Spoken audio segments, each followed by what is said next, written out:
Good morning student. இன்றைக்கி நம்ம என்ன பார்க்க போகிறோம்னா, புதிய சமூகம் மற்றும் பொருளாதாரம் ஒருங்கிணைப்பு. அதாவது சுதந்திரம் கிடச்சிச்சு, நம்ம முந்தின லெசனில் பார்த்தோம். புதுசாக அரசியலமைப்பு பண்ணாங்க, கிடைக்காத பிரதமரை பண்ணாங்க, அதுக்கு பிறகு தேர்தல் நடத்தினாங்க, ஆட்சிக்கு வந்துச்சு. அப்போ மக்களாட்சின்னு ஒன்று வந்துச்சு, குடியரசுன்னு ஒன்று வந்துச்சு. அப்போது மக்களாட்சி மூலமாக புதிய பிரதமரை தேர்ந்தெடுத்தாச்சு, குடியரசுன்னு வந்துட்டு. அப்போ மன்னர் ஆட்சி கிடையாது, இப்போ ஒரு நாட்டுக்குரிய இறையாண்மை வந்துட்டு. அப்போ எல்லாத்துக்கும் ஓட்டுரிமை உண்டு. இப்போ யாரை தேர்ந்தெடுக்கணுமோ தேர்ந்தெடுத்துக்கலாம். 5 ஆண்டுகளுக்கு ஒரு முறை தேர்தல் வரும். அப்படி இந்த தேர்தல் முறையை நடைமுறைக்கு கொண்டு வந்துட்டாங்க. இப்போது பிரிட்டிஷ் காலத்தில் ஆங்கிலேயர் எப்படி நம்மளை ஆட்சி பண்ணணுமோ அவங்களுக்கு ஏற்றாப்பில் பண்ணாங்க. இந்த டாபிக் வந்து சமூகம் மற்றும் பொருளாதாரம். இந்த பொருளாதாரம் எப்படி இருந்துச்சுன்னா, அவங்க வந்து இந்திய கைவினைஞர்கள் செஞ்ச பொருட்களை என்கரேஜ் பண்ணலை. நம்மளுடைய அமைப்பு கிராம அமைப்பு. 80% மக்கள் கிராமத்தில் வாழ்ந்தாங்க, நகர்ப்புறத்தில் ஒரு 20% வாழ்ந்தாங்க. நம்ம படிச்சிருக்கோம். இந்த கிராமத்தில் உள்ள கைவினை பொருட்களெல்லாம் அவங்க வந்து வாங்கலாம். அப்போ அந்த கைவினை தொழில் வந்து அழிஞ்சு போச்சு. அப்போ அவங்களுக்கு வருமானம் போயிடுச்சு.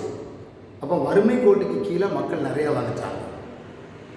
அடுத்தது விவசாயத்தில் அவங்களுக்கு தேவை பருத்தி, அவங்களுக்கு தேவை தேயிலை, பருத்தி, சணல், இந்த மாதிரி தான் அவங்களுக்கு தேவைப்பட்டுச்சு. காஃபி, தேயிலை, பருத்தி, சணல், இந்த மாதிரி கேஷ் கிராஃபாக அவங்க வாங்கினாங்க. இண்டிகோ. அப்போது இந்திய விவசாயிகள் ஆங்கிலேயர்களுக்கு என்ன தேவையோ அதை கல்டிவேட் பண்ணுறதுக்கு கட்டாயப்படுத்தப்பட்டார்கள். அப்போ இங்கே வறுமை கோட்டு கீழ் நிறைய பேர் சாப்பாட்டு வழி இல்லாமல் போயிட்டோம். இப்போது சுதந்திரம் கிடைச்ச உடனே அதாவது முதல் பிரதமர் என்ன பண்ணுறதுன்னு கேட்டிங்கன்னா நேரு. அதாவது 2 வழி இருக்குது. ஒன்று முதலாளித்துவ முறை, முதலாளித்துவ பாதை, 2வது சமதர்ம பாதை. இப்படி 2 இருக்குது. அப்போ நேரு என்ன செஞ்சார்னா, நமக்கு வந்து கலப்பு பொருளாதாரம் அப்படின்னு கொண்டு வந்தார். மிக்ஸ்ட் எக்கனாமி, கலப்பு பொருளாதாரம். அப்போ கலப்பு பொருளாதாரம்னா என்ன? கலப்பு பொருளாதாரங்கிறது தனியாரும் செயல்படலாம், பொதுத்துறை அரசாங்கமும் செயல்படும். இந்த 2 பொருளாதாரத்திலையும் தனியாரும் தன்னுடைய பணத்தை இன்வெஸ்ட் பண்ணலாம், பொதுத்துறை அரசாங்கமும் அவங்களுடைய பணத்தை இன்வெஸ்ட் பண்ணலாம். அப்படிங்கிற சமதர்ம பாதையை கொண்டாங்க. இந்த சமதர்ம பாதைக்கு ஒரு திட்டம் வகுத்தார் நேரு. அதுக்கு பிறகு அதுக்கு பேர் 5 ஆண்டு திட்டம். முதலாம் 5 ஆண்டு திட்டம், 2ஆம் 5 ஆண்டு திட்டம், அப்படி கொண்டு வருவார். முதலாம் 5 ஆண்டு திட்டம் 1950லேருந்து 55 வரைக்கும், அடுத்தது 55லேருந்து 60 வரைக்கும், அப்படி 5 ஆண்டு திட்டங்கள் கொண்டு வந்தார். இந்த 5 ஆண்டு திட்டங்கள் எப்படி கொண்டு வந்தாருன்னா, நம்ம இதுக்கு முந்தின லெசனில் படிச்சிருக்கோம். USSR, அதாவது சோவியத் யூனியன், இப்போ இருக்கிற ரஷ்யா. அப்போ கம்யூனிஸ்ட் கவர்மெண்ட் இருந்துச்சு. அப்போ இந்த 5 ஆண்டு திட்டத்துக்கு இப்போ இந்தியா வந்து ஒரு பெரிய நாடு. காஷ்மீர்லேருந்து கன்னியாகுமரி வரைக்கும், குஜராத்திலிருந்து அருணாச்சல் பிரதேஷ் வரைக்கும் ஒரு பெரிய நாடு. ஆல் ஆஃப் அ சடனாக நம்ம பணங்களை நிறையா இன்வெஸ்ட் பண்ணி அக்ரிகல்ச்சர், எஜுகேஷன், டிஃபென்ஸ், ரயில்வே, சாலை போக்குவரத்து, விமான போக்குவரத்து, கப்பல் போக்குவரத்து, இப்படி எல்லா இதையும் பணத்தை கொண்டு நம்ம போட முடியாது, இருக்காது கையில். இப்போ ஒரு டேம் கட்டணும், அது மல்டிபர்பஸ் டேம். அது வந்து ட்ரிங்கிங் வாட்டர், குடிக்கிறதுக்கு தண்ணி சப்ளை பண்ணிக்கிறோம், விவசாயத்துக்கு தண்ணி சப்ளை பண்ணிடுறோம். 3வது producing electricity, hydro electric power. அப்போ கரண்ட் தயாரிக்கிறதுக்கு தண்ணி சப்ளை பண்ணோம். அப்போ 3 விஷயத்தில் தண்ணி கிடைக்கும். அப்போ இதுக்கு மல்டி பர்பஸ் ப்ராஜெக்ட், இது பேர் டேம். அப்போ ஒரு டேமை வந்து நீங்கள் ஒரு 2-3 வருஷத்தில் கட்ட முடியாது. அது கட்டுறதுக்கு 5 வருஷம், 5 வருஷத்துக்கு மேலே ஆகும். அப்போது இதுக்கு வந்து 1 வருஷத்தில் உள்ள இன்வெஸ்ட்மெண்ட் காடாது. அப்போ 5 வருஷமாக ஒவ்வொரு வருஷமும் பணத்தை அலாட் பண்ணிக்கிட்டே இருப்போம். அப்போ இந்த திட்டம் நேரு வந்து சோவியத் ரஷ்யாவிலேருந்து எடுத்தார். இப்போ வேளாண் கொள்கை, இந்த வேளாண் கொள்கை சுதந்திரம் கிடைக்கும் போது அந்த பிரிட்டிஷ் கவர்மெண்ட் அரசாங்கத்தில் ஆட்சி இருக்கும்போது இறக்குமதி தான் அதிகமாக இருந்துச்சு. இறக்குமதி ஏற்றுமதி. அப்போ இறக்குமதினா என்ன? நம்மகிட்ட எந்த பொருட்கள்லாம் இல்லையோ வெளிநாட்டிலேருந்து வாங்குறது. ஏற்றுமதினா என்ன? நமக்கு என்ன இருக்குதோ அளவுக்கு அதிகமாக இருக்கும். More than sufficient, more than our needs. நம்மளுடைய தேவைக்கு அதிகமாக என்னதெல்லாம் இருக்கோ அதை நம்ம வெளிநாட்டுக்கு சப்ளை பண்ணுவோம். இப்போ அரிசி நமக்கு 50 லட்சம் டன், மில்லியன் டன் அரிசி தேவைப்படுதுன்னா நம்ம 50 லட்சம் டன்னுக்கு மேலே ப்ரொடியூஸ் பண்ணுறோன்னு வச்சுக்க, 60 லட்சம் பண்ணுறோம். அப்போ 10 லட்சம் எக்ஸ்ட்ரா இருக்குது. அப்போ இந்த 10 லட்சத்தை என்ன செய்வோம்னா எக்ஸ்போர்ட் பண்ணுவோம், ஏற்றுமதி. அதில் தான் நிறையா வருமானம் கிடைக்கும். ஃபாரின் எக்ஸ்சேஞ்ச், அந்த வெளிநாட்டு பணம் நிறையா வரும். இங்கே என்ன ஆகுதுன்னா நம்ம சுதந்திரம் கிடைச்ச உடனே நம்மளுடைய இறக்குமதி தான் அதிகம் இருந்துச்சு. அப்போ இறக்குமதி நிறையா இருக்கும்போது நம்முடைய பணம் இந்தியாவிலேருந்து வெளிநாட்டுக்கு போகும். ஏற்றுமதியை அதிகமாக்கிட்டோம்னா நம்ம ஏற்றுமதி அங்கே பண்ணோம்னா அங்கே உள்ள பணம்லாம் நம்மகிட்ட வரும். அப்போ ஒரு நாடு ஏற்றுமதி பண்ணால் தான் அந்த நாடு வளர்ச்சி வரும் பொருளாதாரத்தில். இப்போ நேரு வந்த உடனே அந்த ஏற்றுமதியை குறைச்சி இந்த 5 ஆண்டு திட்டங்கள் மூலமாக நிறையா கால்வாய் வெட்டினார், இரிகேஷன், அக்ரிகல்ச்சரை முன்னேற்றினார், விவசாயிகளுக்கு கடன் கொடுத்தாரு, நிறைய வேஸ்ட் லேண்டெல்லாம் அக்ரிகல்ச்சர் லேண்டாக கன்வெர்ட் பண்ணார், நிறையா டேம்களை கட்டினார், நிறைய இது மின்சாரம் தயாரிக்கிறதுக்கு நிறைய உற்பத்தியை உண்டாக்குறதுக்கு நிறையா உற்பத்தியை கொண்டார். அப்போ இது என்னாச்சுன்னா கரண்ட்டு வந்த உடனே அந்த காலத்தில் மக்கள் 2 மாடை போட்டி அதுலேருந்து தண்ணி எடுத்துக்கிட்டேன். கமல மாடுன்னு சொல்லுவோம். அது காலையிலேருந்து சாயங்காலம் வரைக்கும் நீ தண்ணி எடுத்துக்கிட்டே இருந்தாச்சுன்னா மிஞ்சி போனால் ஒரு அரை ஏக்கர் இல்லைன்னா 1 ஏக்கருக்கு நீ அந்த கல்டிவேஷனை மெயின்டைன் பண்ணலாம். இப்போ கரண்ட்டுன்னு வரும்போது நீ சுவிட்சை தட்டி விட்டாச்சுன்னா காலையிலேருந்து சாயங்காலத்துக்குள்ள ஒரு 10 ஏக்கர். அப்போ 9 மடங்கு அதிகமாக அது வாட்டர் சப்ளை பண்ணிடும். அப்போ அந்த மின்சார உற்பத்தியை அவர் அதிகப்படுத்தினார். அப்போ அந்த 1 ஏக்கரில் விவசாயம் பண்ணுறவன் 10 ஏக்கரில் பண்ணுவான், 9 ஏக்கர் எக்ஸ்ட்ரா பண்ணுவான். அப்போ 1 ஏக்கரில் ஒரு உற்பத்தி கிடைக்கும். இப்போ 10 ஏக்கரில் 9 மடங்கு அதிகமாக உற்பத்தி கிடைக்கும். அப்போ நம்ம மக்கள் பாவர்ட்டி, வறுமை கோட்டின் கீழே 80% இருக்கான். இந்த 80% கிராமத்தில் வாழ்கிறோம். அப்போ அவன் விவசாயத்தை சார்ந்தனா விவசாயம் பண்ணுவான், ஒரு சைடில் கால்நடை வச்சுருக்கான். அப்போ விவசாயம் நல்லா இருந்தால் தான் அதில் அவனுக்கு புல் கிடைக்கும், செடி கிடைக்கும், தலை கிடைக்கும், இலை கிடைக்கும். இதெல்லாம் கால்நடைக்கு போடுவான். கால்நடையிலேருந்து பால் கிடைக்கும், அதுலேருந்து இறைச்சி கிடைக்கும். அப்போ கால்நடையிலேருந்து அவனுக்கு நிறைய வருமானம் வரும். இப்போ அவர் அதை செஞ்சார். நேரு இந்த மின்சார உற்பத்தியை கொண்டு கால்வாய்களை வெட்டி நீர்ப்பாசன வசதிகளெல்லாம் விவசாயிகளுக்கு பண்ணி கொடுத்தாரு. இதன் மூலமாக தானியங்கள் உற்பத்தி அதிகமாச்சு. இப்போ தானிய உற்பத்தி அதிகமாகும் போது இந்த வறுமை கோட்டுக்கு கீழே இருக்கிறவருடைய மக்களுடைய எண்ணிக்கை குறைஞ்சிக்கிட்டே இருக்கும். அடுத்தது வேளாண் தொழில்நுட்ப கருவிகள். அப்போ வேளாண் தொழில்நுட்ப கருவிகள் at the time of independence or after independence என்ன நடந்துச்சுன்னு கேட்டிங்கன்னா, ஓல்டன் டைப் அக்ரிகல்ச்சர் மெத்தட், 2 மாடை வச்சு அதில் ஒரு உடன் ப்ளோ, விவசாயத்துக்கு ஒரு அந்த விவசாயத்துக்கு பெரிய கலப்பை, அதை போட்டு காலையில் ஃபுல்லாக சாயங்காலம் வரைக்கும் அந்த உழவடிப்பான் விவசாயி. பிறகு மேனுவலாக மண்ணட்டி வச்சு வெட்டுவான். அப்போது இதுடைய ஒரு பர்டிகுலர் ஏரியாவில் தான் இதை செய்ய முடியும். அப்போது உற்பத்தி குறையாக கிடச்சிட்ருக்கோம். நம்ம பாப்புலேஷன் அதிகம். ஐரோப்பிய கண்டத்தில் உள்ள நாடுகளை ஒப்பிட்டு பார்க்கும்போது அவன் லார்ஜ் ஸ்கேலில் கல்டிவேட் பண்ணுறான். அது எப்படி லார்ஜ் ஸ்கேலில் கல்டிவேட் பண்ண முடியும் அப்படின்னு கேட்டுச்சுன்னா, 90% work done by the agricultural implements, tractor, ploughing machine, harvesting machine, அந்த உரம் போடுறதுக்கு பெஸ்டிசைடு, அதுக்கு பிறகு மருந்து அடிக்கிறதுக்கு அதுக்கெலாம் மிஷின், எல்லாமே மிஷினை வச்சு செய்வோம். மேனுவல் ஒர்க் ரொம்ப குறையாக இருக்கும். அப்போது இதை வேளாண் தொழில்நுட்பத்தை டெவலப் பண்ணுறாங்க. அப்போ டிராக்டர் என்ன செய்யும், காலையிலேருந்து சாயங்காலம் வரைக்கும் மாடு உழுறத இது 2 மினிட்ஸில் செஞ்சு போட்டுரும். இவன் ஒரு கலப்பையை தான் வச்சுருப்பான். டிராக்டரில் இந்த சைடில் 3 கலப்பை இருக்கும், இந்த சைடில் 3 கலப்பை இருக்கும். அந்த சென்டரில் உள்ள 2 கலப்பையும் ரொம்ப ரொம்ப டெப்த்தாக இருக்கும். அப்போ இதை விட மிஷின் ரொம்ப ஆழமாக உழவடிச்சிடும். ஒரு ஆள் உட்காந்துருப்பான், காலையில சாயங்காலத்தில் ஒரு 10-20 ஏக்கருக்கு அடித்து போட்டு போயிட்டே இருப்பான். பிறகு அதை சமப்படுத்துறதுக்கு மிஷின், எல்லாமே மிஷின். பிறகு தண்ணி பாய்ச்சறதுக்கு மோட்டார், இது எல்லாமே மிஷின் ஒர்க் வந்துடும். அப்போ இப்போ 100 ஏக்கர் லேண்டில் விவசாயம் பண்ணவன் 6 ஏக்கருக்கு விவசாயம் பண்ண ஆரம்பிச்சிட்டான்.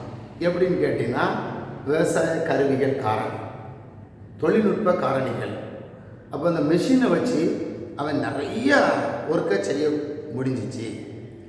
அந்த பெரிய ஏரியாவை ஒரு மிஷின், ப்ளோவிங் மிஷின், டிராக்டரை வச்சு அவன் எல்லா இடத்தையும் கல்டிவேட் பண்ண முடிஞ்சிச்சு. அடுத்தது எடுத்துக்கிட்டிங்கன்னா, இந்த வறுமை கோட்டின் கீழ் உள்ள மக்களுடைய எண்ணிக்கையை குறைக்கணும். இன்னும் வேறு என்ன, இது ஒரு ஸ்டெப் எடுத்திருக்காங்க வேளாண் கொள்கை. இதில் கடன்லாம் கொடுத்தான், விவசாயிகளுக்கு கடன், லோன். அடுத்தது நில சீர்திருத்தங்கள், கிராமப்புற மறுசீரமைப்பு.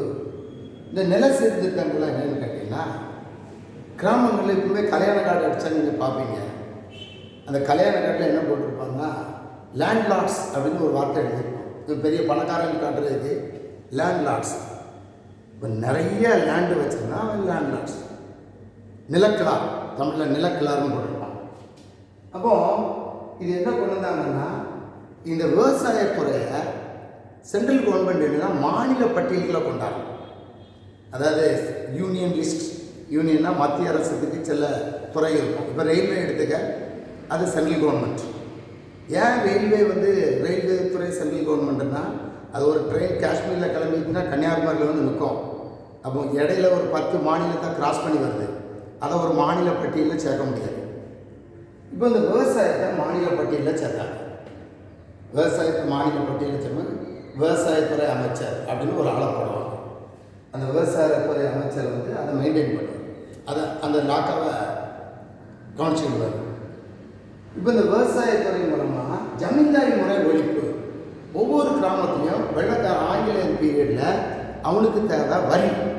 அப்போ வரியை பிரிக்கிறதுக்கு நம்ம ஏற்கனவே இந்த லெசன் ஆரம்பத்தில் படிச்சிருக்கோம். என்ன படிச்சிருக்கோம்னா, நம்மளை ஆட்சி பண்ண பிரிட்டன் 12 டைம்ஸ் ஸ்மாலர் தேன் இந்தியா, 12 மடங்கு இந்தியாவை விட சின்னது, ஒரு குட்டி நாடு. இந்தியாவை ஒப்பிட்டு பார்க்கும்போது 12 மடங்கு சின்ன நாடு, ஒரு குட்டி நாடு. ஸ்காட்லாந்து, அயர்லாந்து, இங்கிலாந்து, 3 சேர்த்து தான் யுனைடெட் கிங்டம். அப்போ இந்த ஒரு குட்டி நாடு இந்தியா மாதிரி ஒரு பெரிய நாடு ஆட்சி பண்ணுறான். அப்போ இவனுக்கு இந்த டேக்ஸ் கலெக்ஷன், நிறைய அட்மினிஸ்ட்ரேஷனுக்குலாம் நிறைய ஆட்கள் இல்லை. அவன் என்ன செஞ்சான், வரி கலெக்ட் பண்ணுறதுக்கு ஒரு ஜமீன்தார் மாதிரி லோக்கலில் ஒரு ஆளை போட்டான். லேண்ட்லார்ட்ஸ் நிறைய நிலம் வச்சுருப்பாங்களா, அவன்கிட்ட போட்டு நீ இந்த ஊரில் உள்ள ஆட்கள்லாம் வரியை பிடிச்சி என்கிட்ட கொடுத்துடணும் அப்படின்னு. அவன் என்ன செய்வான், 10% பிடிக்கணும்னா 15% உன்ட்ட வாங்குவான். வாங்கி அவனுக்கு ஒரு 5% வச்சுக்கிடுவான். இப்படி ஆங்கிலேயர்கள் அவனை ஒன்றும் சொல்ல மாட்டான். ஏன்னா அவன்கிட்ட இந்த லேண்ட் டேக்ஸ், நில வரியை கலெக்ட் பண்ணுறதுக்கு அவன்கிட்ட ஆள் கிடையாது. அப்போ இந்த மாதிரி செஞ்சுட்டே இருந்தால் கிராமத்தில் என்ன ஆச்சுன்னா, கிராமங்களில் பெரிய ஜமீன்தார் உருவாக ஆரம்பிச்சிட்டான். அப்போ இந்த ஜமீன்தார் முறையை ஒழிக்கணும். ஏன்னா ஜமீன்தார்கிட்ட அவ்வளோ லேண்டை மாட்டிக்கிட்டு நம்மளாம் எப்படி ஆகிட்டோம்னா லேண்ட்லெஸ் ஃபார்மர். லேண்ட்லெஸ் ஃபார்மர்னா நான் ஒரு பெஸ்ட் ஃபார்மர், எனக்கு எப்படி கல்டிவேட் பண்ணணும்னு தெரியும், எப்படி ஈல்டை அதிகமாக்கணும்னு தெரியும். ஆனால் அன்ஃபார்ச்சுனேட்டாக என்கிட்ட லேண்டு கிடையாது, லேண்டு வெண்டு. அப்போ லேண்டு யார்கிட்ட இருக்கோ அவன் வீட்டில் போய் ஜம்முன்னு படுத்துக்கிடுவான். அவன் குத்தகை கூடுவான் லேண்டை. குத்தகை கூட்டுட்டு அந்த குத்தகை கறக்கிறண்டா அளவுக்கு அதிகமாக பணம் வாங்குவான். அப்போ இந்த ஜமீன்தார் முறையை ஒழிக்கணும். நிரந்தர நிலவரி திட்டம். இந்த நிரந்தர நிலவரி திட்டம்னா இது எங்கே இருந்துச்சுன்னா, வட இந்தியாவிலையும் வங்காளத்துலேயும் இருந்துச்சு.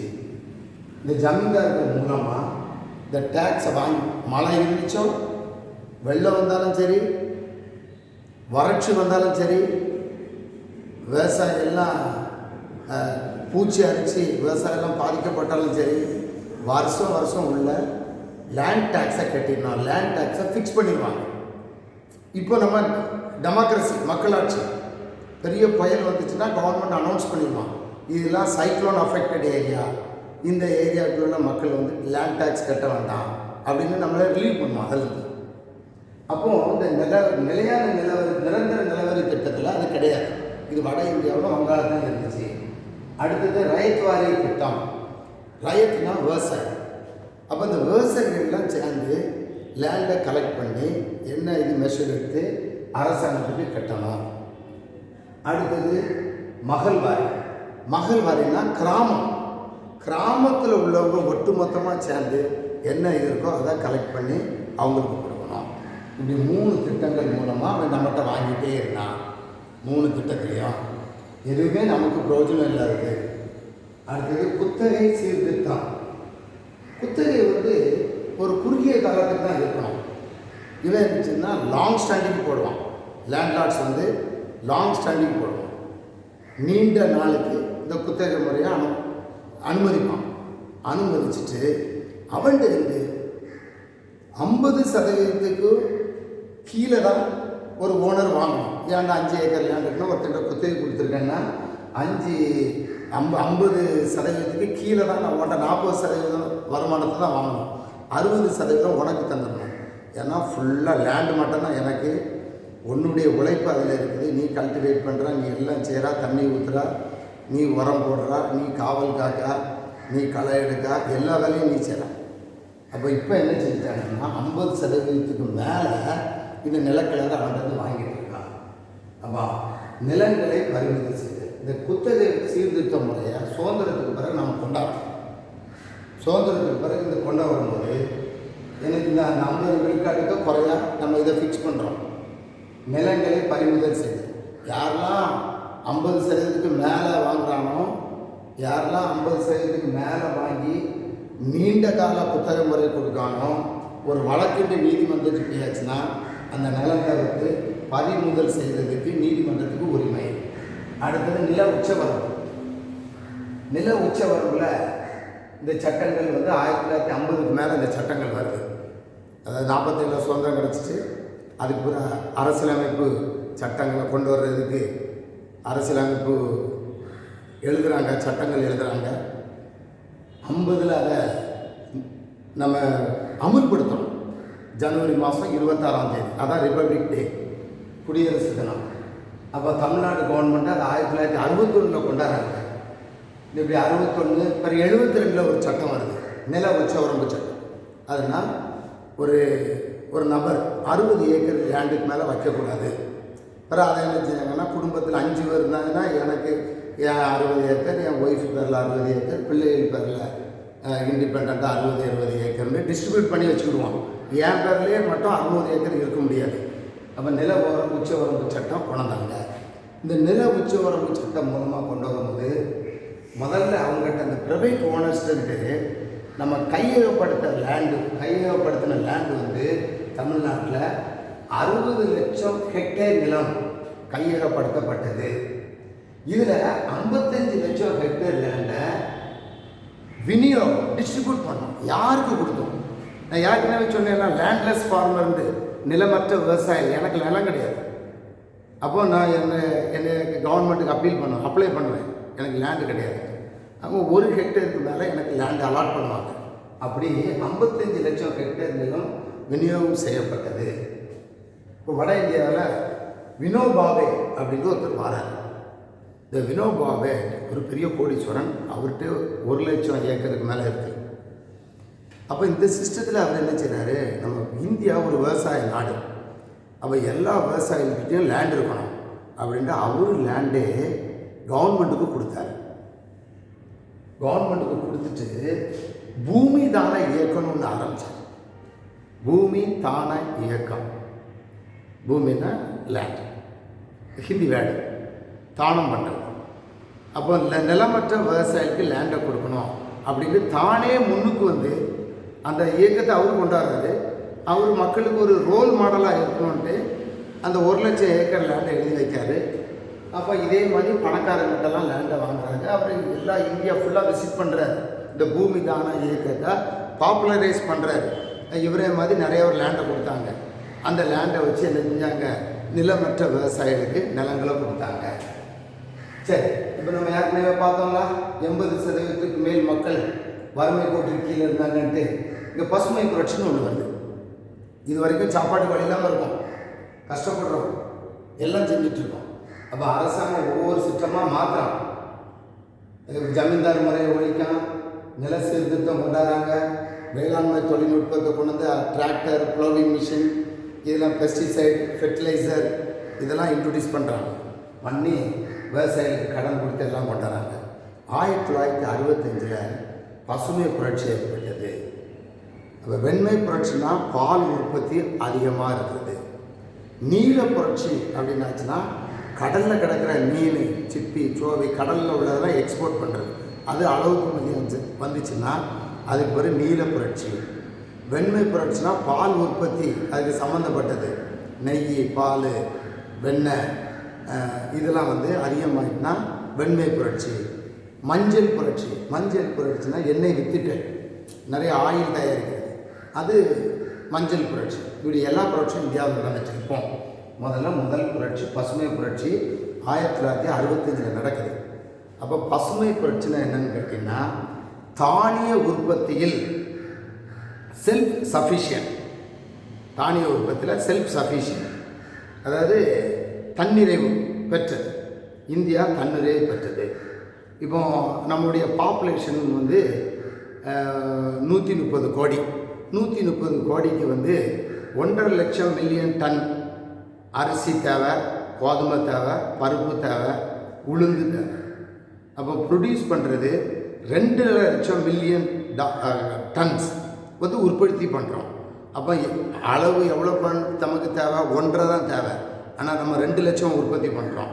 மீதி 1/2 லட்சம் இருக்குல்ல, அதை வந்து எக்ஸ்போர்ட் பண்ணுறது, வெளிநாட்டுக்கு எக்ஸ்போர்ட் பண்ணுறோம். இப்போ நிறைய கல்ஃப் கண்ட்ரிஸ் இருக்குது, Iran, Iraq, Qatar, Yemen, Saudi Arabia, இப்படி பாலஸ்தீனம், இந்த மாதிரி பார்த்திங்கன்னா டெசர்ட் ரீஜன். இதெல்லாம் அங்கே வந்து இந்த கோதுமை, அரிசி, காய்கறி இந்த விளைச்சல்லாம் ரொம்ப குறையாக இருக்கும். அதில் அவங்க சர்வே பண்ண முடியாது. அவங்க வந்து நம்மளை டிபெண்ட் பண்ணி இருக்கணும், நம்மகிட்ட இருந்தால் வாங்குவாங்க. அப்போ நம்ம இங்கேருந்து எக்ஸ்போர்ட் பண்ணுவோம். அந்த நம்ம எக்ஸ்போர்ட் பண்ணும்போது கோடிக்கணக்க பணம் அவங்ககிட்டருந்து நம்ம நாட்டுக்கு வரும். இதை எப்படி இந்த உற்பத்தியை அதிகமாக ஆக்கணும் அப்படிங்கிற ஒரு கேள்வி இருக்குது. நான் ஏற்கனவே சொன்னேன், ப்ளோவிங் மிஷின், டிராக்டர், அதுக்கு ஒரு ஹார்வெஸ்டிங் மிஷின். இப்போ பாருங்கள், ஹோட்டலில் செல்லாம் பார்த்தீங்கன்னா பெரிய இந்த டிராக்டரை விட பல மடங்கு பெருசாக ஒரு மிஷின் போகும். அது என்ன செய்யணும்னா நெல் அப்படியே அறுத்து கதிரை ஒரு சைமல்டேனியஸாக ஒரே நேரத்தில் இந்த வேலையை செஞ்சிடும். ஒரு நேரம் நெல் ஒரு சைடுக்கு வந்துட்டு இருக்கோம், ஒரு சைடில் என்னது வந்துடும்னா அந்த வைக்கோல் தனியாக வந்துடும். அதெல்லாம் யூனிஃபார்மாக அழகாக ரவுண்டாக கட் பண்ணி போட்டிருப்பாங்க, நீங்கள் பார்க்கலாம். அப்போ இது காலையிலேருந்து ஒரு 3 நாள் 4 நாள் நெல் அறுக்கிறதுக்கு டைம் ஒதுக்குவாங்க. அந்த காலத்தில் ஒரு 10 பேரை வச்சு ஒரு கதிர் அருவாள் இருக்கும், 10 பேர் நின்று 3 நாள் 4 நாள் நெல் இருப்பாங்க. இப்போ என்ன சொன்னால் காலையில் 10 மணிக்கு வருவான், 12 மணிக்கு இந்த 3 நாள் வேலையை ஒரு ஹார்வெஸ்டிங் மிஷின் 2 மணி நேரத்தில் செஞ்சு போட்டு போயிடும். ப்ளோவிங் மிஷின் எல்லா இடத்தையும் உழுது போட்டு போயிடும். பெஸ்டிசைட் மருந்து அடிக்கணும், ஒரு மிஷின் இருக்குது, அந்த மிஷின் மூலமாக ஃபுல்லாக ஒரு நாளில் அடித்து போட்டு போயிடுவான். பெஸ்டிசைட் உரம், இந்த உரத்தை அந்த தண்ணியிலே கலந்து விட்டுருவான். அப்போ இது எல்லா வசதியும் குயிக்காக வந்துட்டு நமக்கு. பிறகு வீரிய வித்துக்கள், அதிகம் ப்ரொடியூஸ் பண்ணக்கூடிய, அதிக உற்பத்தி பண்ணக்கூடிய வீரிய வித்துக்கள், ஹைப்ரிட் விதைகள் வந்து உள்ளே வந்துச்சு. அப்போ நம்மளுடைய உற்பத்தி என்ன ஆச்சு, அதிகமாகிவிட்டது. இந்த உற்பத்தி அதிகமானோடனே நமக்கு வந்து தன்னிறைவு, செல்ஃப் சஃபிஷியன்ட் வந்துட்டு. அப்போ நமக்கு பயனுக்கு போக, நமக்கு தேவைக்கு போக அதிகமாக உள்ளதை ஸ்டோர் பண்ணி வைக்க முடிஞ்சிச்சு. ஸ்டோர் எவ்வளோ பண்ணி வைக்குமோ அந்த அளவுக்கு பண்ணிவிட்டு எக்ஸஸாக உள்ளதை வெளிநாட்டுக்கு ஏற்றுமதி பண்ணலாம். அதுக்கு பிறகு எக்ஸ்போர்ட் பாலிசி கவர்மெண்ட் அந்தந்த வருஷம் வந்து நிதியமைச்சர் சொல்லுவார், இந்த வருஷம் இவ்வளோ ஆனியன், வெங்காயம் இவ்வளோ ஏற்றுமதி பண்ணலாம், சீனி இவ்வளோ ஏற்றுமதி பண்ணலாம். ஏன்னா அவங்களுக்கு தான் அந்த ரெக்கார்டு தெரியும். அதை வச்சு அவர் அனௌன்ஸ் பண்ணுவார். உடனே என்ன செஞ்சோம், இந்த வறுமை கோட்டு கீழ் படிச்சுட்டு இருக்கணும், இதை வச்சு தான் இந்த பாடம் இருக்கும். PDS, public distribution system, ration கடை இருக்குல்ல, இதில் என்ன செஞ்சுட்டா எல்லாத்துக்கும் இப்போ நீ சீனி கடையில் போய் வாங்கியாச்சுன்னா 40 ரூபா, ரேஷன் கடையில் உனக்கு 25 ரூபா, மேனுஃபேக்சரிங் காஸ்ட்டில் கொடுத்துருவான். அது ஒரு லிமிட்டாக கொடுப்போம். உன் குடும்பத்துக்கு எவ்வளோ தேவையோ ஒரு ஆளுக்கு 1/2 கிலோ கிடைக்கும், 4 வரலாம் 2 கிலோ கிடைக்கும். அது வந்து இது எங்கே போகணும்னா இந்திய உணவு கழகம், ஃபுட் கார்பரேஷன் ஆஃப் இந்தியா, இந்த ஃபுட் கார்பரேஷன் ஆஃப் இந்தியாவில் போய் எல்லாத்தையும் வச்சுருவான். அங்கே இருந்து பிடிஎஸ்க்கு பப்ளிக் டிஸ்ட்ரிபியூஷன் சிஸ்டத்துக்கு சப்ளை பண்ணிடுவான். அங்கேருந்து லோக்கலில் உள்ள எல்லா கடைகளுக்கும் வந்துடும். நம்ம கார்டை வச்சு வாங்கிடலாம். அது உங்களுக்கு எல்லாத்துக்கும் தெரியும். அடுத்தது ஊரக வளர்ச்சி திட்டம். இன்னும் வறுமையை குறைக்கணும்.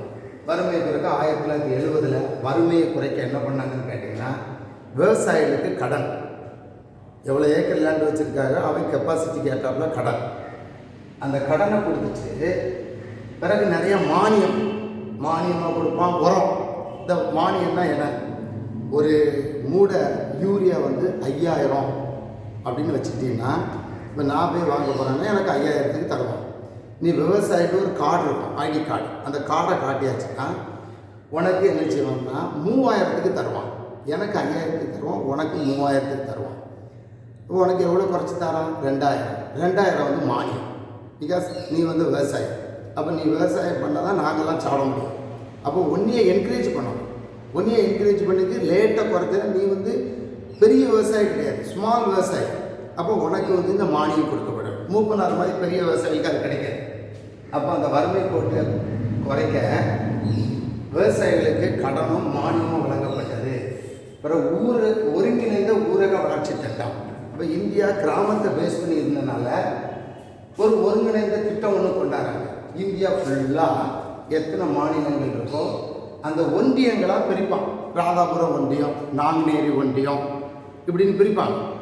இப்படி 5011 ஒன்றியங்கள் செலக்ட் பண்ணி எடுக்கலாம் இருக்குது. அதில் ஒவ்வொரு ஒன்றியத்துக்கும் ஆண்டுக்கு 600 குடும்பங்கள். இப்போ ராதாபுரம் ஒன்றியம்னா 600 ஃபேமிலி, நாங்குநேரி ஒன்றியம்னா 600 ஃபேமிலி. இது இந்த வருஷம் நான் பயன்படுத்தேன். இப்போ வருஷம்னா இப்போ 2020. அப்போ எனக்கு 2020-21 எனக்கு வந்து இந்த மானியம் 25%. அதுக்கு பிறகு இதில் எதுக்கெல்லாம் தருவோம்னா கால்நடைக்கு 50%, விவசாயத்துக்கு 25%. பழங்குடி, இப்போ நான் ஒரு பழங்குடி மலை காடுகளில் இருக்கிறேன்னா எனக்கு 50%. இப்படி என்ன செஞ்சாங்கன்னா கொடுத்தாங்க. இது போக கிராம வேலைவாய்ப்பு திட்டம், 100 நாள் வேலைவாய்ப்பு திட்டம். ஒரு வருஷத்துக்கு ஒருத்தருக்கு 100 நாள் வேலைவாய்ப்பு கொடுப்பாங்க. அது காலையிலேருந்து சாயங்காலம் வரை கொடுப்பாங்க. அதுக்கு ஒரு அட்டை கொடுத்துருவான். எந்த மிடில் மேன், இடைத்தரகருக்கு முதல்ல இடைத்தரகர் நிறைய ஏமாத்தினான். 50 பேர் வேலையை செய்ய வச்சுட்டு 100 பேருக்குரிய பைசா வாங்கிட்டு போயிடுவான். இப்போ அவங்களுக்கு ஒரு நம்ம மாதிரி ஆதார் கார்டில் அவங்கள அட்டாச் பண்ணி செப்பரேட்டாக கார்டு கொடுத்து 100 நாள் வேலைவாய்ப்பு திட்டத்தை கொடுப்பாங்க. இது என்ன சிஸ்டத்தில் வருதுன்னா, மகாத்மா காந்தி தேசிய வேலைவாய்ப்பு திட்டம். இது 2005 வந்துச்சு. இந்த 2005 திட்டத்தின்படி 100 நாள் வேலைவாய்ப்பு திட்டம். இதில் ஒரு 3 மாதங்கள் வேளாண் பணிகளை மட்டும் செய்வாங்க, அக்ரிகல்ச்சர் பண்ணுவாங்க. அப்போ விவசாய லேண்ட், அப்போ ஒரு சைடில் விவசாயம் வந்து பெருகிட்டே இருக்கும். இப்படி வறுமை கோட்டின் கீழ் இருந்த 80% கொஞ்சம் கொஞ்சமாக கவர்மெண்ட் நினைச்சிட்டு குறைச்சிட்டு வந்துட்டு இப்போ உள்ள ஸ்டாட்டிக்ஸ் படி 18% மக்கள் தான் வறுமை கோட்டின் கீழே இருக்கான். சுதந்திரம் எப்போ கிடச்சி? 47 கிடச்சி. ஆனால் இந்த திட்டங்கள்லாம் 50க்கு பிறகுலாம் நேருடைய 5 ஆண்டு திட்டங்கள் 1950 50 to 55 முதலாம் 5 ஆண்டு திட்டம், 56 60, 60 65 இப்படி 5 ஆண்டு திட்டங்களாக போட்டு என்ன செஞ்சாங்க? பசுமை புரட்சி வந்துட்டு, வெண்மை புரட்சி வந்துட்டு, நீல புரட்சி வந்துட்டு, மஞ்சள் புரட்சி வந்துட்டு, இப்படி நமக்குடைய தேவைகள் கனரக உற்பத்தி. முதல்ல டாட்டா இண்டஸ்ட்ரின்னா ஒரு இண்டஸ்ட்ரி இருந்துச்சு. இப்போ வந்து தூத்துக்குடி ஹார்பர், மெட்ராஸ் ஹார்பர், துறைமுகம் இதெல்லாம் டெவலப் பண்ணிட்டாங்க. திருச்சியில் பெல்லுன்னு ஒன்று இருக்குது, பாரத் ஹெவி எலக்ட்ரிக்கல் அப்படின்னு ஒன்று கொண்டு வந்துட்டாங்க. இப்படி இந்தியா ஃபுல்லாக என்ன செஞ்சிட்டாங்க? ப்ரைவேட், பொதுத்துறை, பப்ளிக் செக்டர், அதனால் பொதுத்துறை, ப்ரைவேட் செக்டர், ஒரு தனியார், டாட்டா வந்து தனியார், இப்படி என்ன செஞ்சிட்டாங்க, தனியாரையும் பொதுத்துறையும் என்கரேஜ் பண்ணி கனரக உற்பத்தினாலும் சரி, விவசாய உற்பத்தினாலும் சரி பெருக்கிட்டாங்க. இந்தியா நிறைய இதில் தன்னறிவு ஆயிடுச்சு. இன்னும் இந்த சயின்ஸ் அண்ட் டெக்னாலஜிலையும் எஜுகேஷன்லேயும் அவங்க ரொம்ப கான்சென்ட்ரேட் பண்ண வேண்டியிருக்கு.